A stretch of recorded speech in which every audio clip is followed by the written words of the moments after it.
ஆண்டவராகிய இயேசு கிறிஸ்துவின் நாமத்தினாலே உங்களை நான் வாழ்த்துகின்றேன். மறுபடியுமாய் ஒரு புதிய நாளுக்குள்ளாய் நானும் நீங்களும் பிரவேசிக்கும்படியாக தேவன் நமக்கு ஜீவனையும் சுகத்தையும் பலத்தையும் கொடுத்திருக்கின்றார். இந்த நாளுக்குள்ளாய் நாம் பிரவேசித்து வந்திருக்கும் பொழுது இந்த நாள் முழுவதுமாய் தேவன் நம்மை வழிநடத்தும்படியாய் தேவனுடைய பிரசன்னம் நம்மோடு கூட இருக்கும்படியாக இந்த நாளின் காலை வேளையிலும் கூட அவருடைய சமூகத்தில் நாம் வந்திருக்கின்றவர்களாக காணப்படுகின்றோம். ஒவ்வொரு நாளின் காலை வேளையை நாம் துவங்கும் பொழுதும் தேவனுடைய சமூகத்திலே அவரை நோக்கி பார்த்து நாம் வேத பகுதியை நாம் வாசித்து நாம் ஜெபித்து அந்த நாளுக்குள்ளாய் நாம் கடந்து போகும் பொழுது நிச்சயமாய் அந்த நாளை தேவன் நமக்கு ஆசீர்வாதம் உள்ள ஒரு நாளாய் மாற்றித்தர அவர் போதுமான தேவனாக இருக்கின்றார். அந்த நாளின் ஆசீர்வாதங்களை நாம் அனுபவிக்கும்படியாய், அந்த நாளிலே தேவன் நமக்கு பாராட்டுகின்ற கிருபைகளை நாம் பெற்றுக்கொள்ளும்படியாய் நாம் ஒவ்வொரு நாளும் தேவனுடைய சமூகத்தில் நாம் கடந்து வருகிறோம்.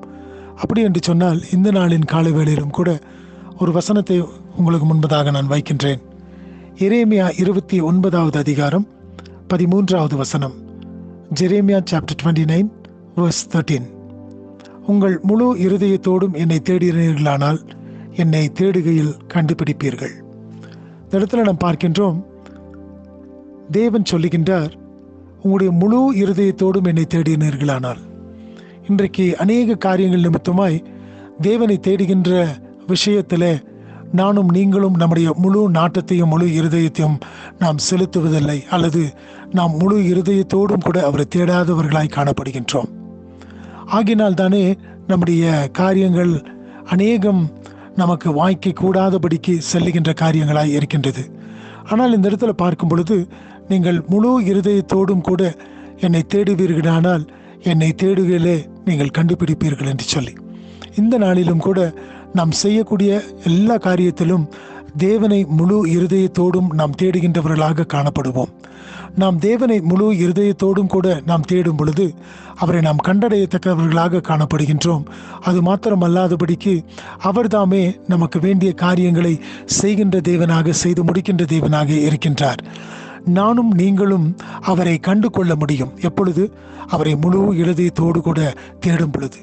இன்றைக்கும் கூட ஒரு புதிய நாளுக்குள்ளாய் நானும் நீங்களும் பிரவேசித்திருக்கும் பொழுது அவரை முழு இருதயத்தோடும் கூட நாம் தேடுகின்றவர்களாய் காணப்படுவோமா? எல்லா காரியத்தையும், இந்த உலகத்தின் காரியங்களை எல்லாவற்றையும் நாம் எடுத்து போட்டவர்களாக ஆண்டவரை மாத்திரமே நாம் நோக்கி பார்த்தவர்களாய், அவரை முழு இருதயத்தோடும் கூட நாம் தேடினவர்களாய் காணப்படும் பொழுது அவரை நாம் கண்டடைகின்றவர்களாக காணப்படுகின்றோம். அவரை கண்டடைவோம் என்று சொன்னால் மற்ற காரியங்கள் எல்லாம் நம்முடைய வாழ்க்கையில அது சரியானபடி நடக்கக்கூடியதாக இருக்கிறது. ஆகினால இந்த நாளிலும் கூட நம்மை முற்றிலுமாய் அவருடைய சமூகத்தில் ஒப்பு கொடுத்தவர்களாய், முழு இருதயத்தோடும் கூட அவரை தேடினவர்களாய், அவரை கண்டடைந்தவர்களாய் இந்த நாள் முழுவதுமாக அவருடைய பிரசன்னத்தினாலே நிரப்பப்பட்டவர்களாக நாம் கடந்து செல்வோம். தேவன் தாமே இந்த நாளை நமக்கு ஆசீர்வதித்து கொடுப்பாராக. ஆமென்.